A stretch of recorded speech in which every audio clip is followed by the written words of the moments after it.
Halo anak-anak, selamat pagi. Assalamualaikum warahmatullahi wabarakatuh. Semoga hari ini kalian semua dalam keadaan sehat ya. Anak-anak, pada pertemuan sebelumnya kita telah membahas konflik dalam kehidupan sosial. Nah, pada hari ini kita akan melanjutkan pembahasan materi yaitu mengenai integrasi dalam kehidupan sosial. Tujuan pembelajaran kali ini pertama, menjelaskan pengertian integrasi sosial. Yang kedua, mengidentifikasi faktor-faktor yang mempengaruhi cepat atau lambatnya proses integrasi. Yang ketiga, menjelaskan bentuk-bentuk integrasi sosial. Dan yang keempat, mengidentifikasi faktor pendorong terjadinya integrasi sosial. Pada setiap masyarakat akan selalu ada gesekan antar individu atau kelompok yang berbeda yang kemudian memicu terjadinya gejala sosial, perubahan sosial, atau bahkan konflik.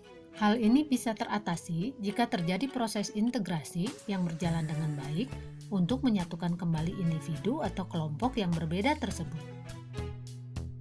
Nah, bagaimana sih sebenarnya proses integrasi sosial terjadi di masyarakat?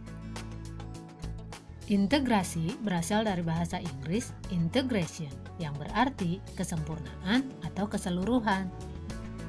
Integrasi sosial adalah proses penyesuaian unsur-unsur yang berbeda dalam masyarakat sehingga menjadi satu kesatuan. Unsur-unsur yang berbeda tersebut dapat meliputi ras, etnis, agama, bahasa, kebiasaan, sistem nilai, dan sebagainya.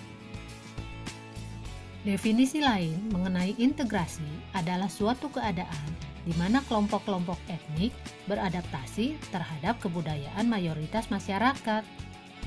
Integrasi sosial diperlukan agar masyarakat tidak bubar meskipun menghadapi berbagai tantangan, baik berupa tantangan fisik maupun konflik yang terjadi secara sosial budaya. Syarat terjadinya interaksi sosial yang pertama, anggota masyarakat merasa bahwa mereka berhasil saling mengisi kebutuhan-kebutuhan mereka. Yang kedua, masyarakat berhasil menciptakan kesepakatan atau konsensus bersama mengenai nilai dan norma. Dan yang ketiga, nilai dan norma sosial itu berlaku cukup lama dan dijalankan secara konsisten. Faktor yang mempengaruhi cepat atau lambatnya proses integrasi. Pertama, homogenitas kelompok. Homogenitas artinya persamaan watak dari anggota suatu kelompok. Semakin homogen masyarakat, maka integrasi sosial akan mudah untuk diwujudkan dalam waktu yang singkat. Sebaliknya, semakin majemuk atau heterogen masyarakatnya, maka integrasi sosial akan sulit diwujudkan dan memakan waktu yang cukup lama. Yang kedua, besar kecilnya kelompok. Semakin banyak jumlah anggota, maka tingkat kemajemukan anggota pun akan semakin tinggi dan semakin sulit pula untuk mewujudkan integrasi sosial. Yang ketiga, mobilitas geografis. Mobilitas geografis dapat diartikan sebagai perubahan atau perpindahan penduduk di suatu wilayah. Semakin sering anggota suatu masyarakat datang dan pergi, semakin besar pengaruhnya bagi proses integrasi. Yang keempat, efektivitas komunikasi.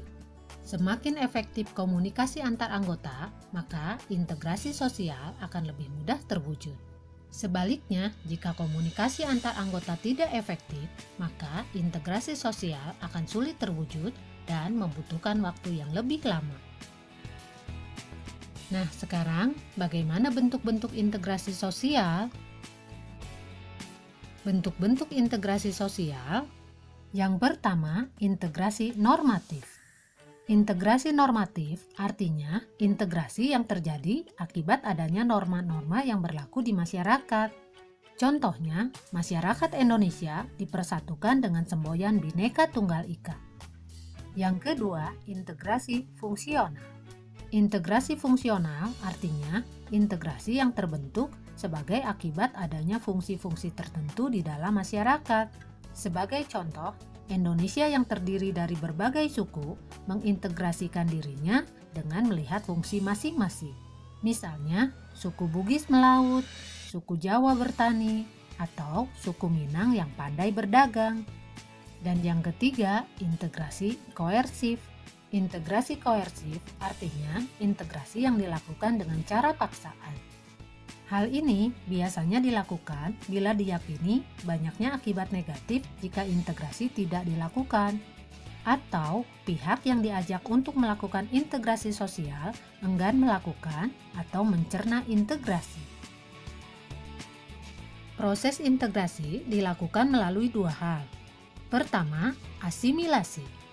Asimilasi artinya bertemunya dua kebudayaan atau lebih yang saling mempengaruhi sehingga memunculkan kebudayaan baru dengan meninggalkan sifat asli tiap-tiap kebudayaan.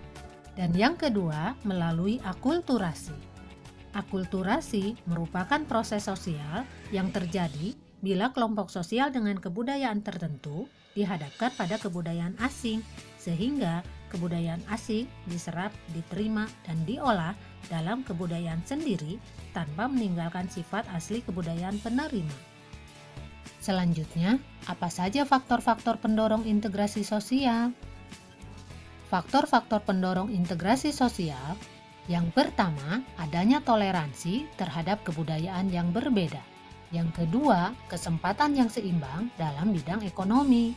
Yang ketiga, adanya sikap positif terhadap kebudayaan lain. Yang keempat, adanya sikap terbuka dari golongan yang berkuasa. Selanjutnya yang kelima, adanya kesamaan dalam unsur-unsur kebudayaan. Yang keenam, adanya perkawinan campur atau amalgamasi. Dan yang terakhir, adanya musuh bersama dari luar. Nah anak-anak, untuk mempercepat terjadinya integrasi sosial, maka kita harus menerima bahwa tiap anggota masyarakat memiliki perbedaan, serta kita harus menyadari bahwa setiap anggota masyarakat saling membutuhkan. Sampai di sini pembahasan materi integrasi dalam kehidupan sosial. Semoga kalian paham ya. Sampai di sini dulu pertemuan kita kali ini. Wassalamualaikum warahmatullahi wabarakatuh.